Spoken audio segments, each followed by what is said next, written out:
E toru wiki noa kei te toi ki te kōwhiringa pōti o te motu. Koirā pea te take e kaha nei te tumuaki o te rōpū reipa ki te whakaputa i a rātau kaupapa here me tāna whiu hoki i a John Key. Mei kore pea e tahuri mai ngā kai pōti ki te tautoko i a reipa. I porirua a Phil Goff i te rangi nei.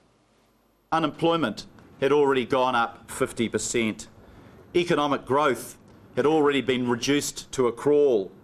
People were already leaving for Australia in their droves, and family budgets are being squeezed because prices are outstripping wages, when the number of young people who are long-term unemployed has gone up by 700%. So there's his record. It's a record of underachievement, and New Zealanders have paid the price with job losses, higher prices, lower real wages, and the prospect of more pain before it gets better.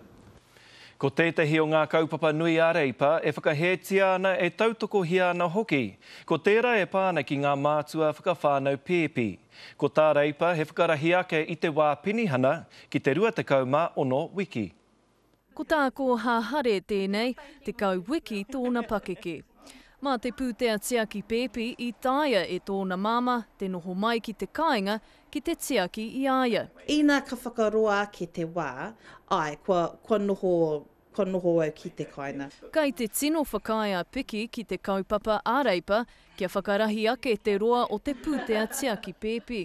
Ki raru i a nāhinara he rua wiki anō kai te toi mana, engari kai te hoki moata ia ki te mahi i tēnei rā tonu. Nā te poto o te wā, kua whakaroa ki au o me tīmatau ki te whakairiri au i mua i te mutuna o taua, o taua wā.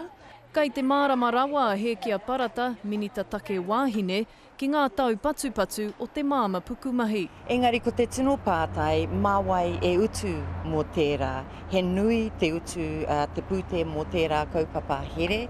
Koina kai te ngako o ngā whakapaia nāhinara kia reipa i tēnei wā. He rua piri o nā tāra te utu a tēnei o ngā kaupapa here a Phil Goff, engari kaore anō ia mo te āta whāki ka ahu mai ngā moni i hea.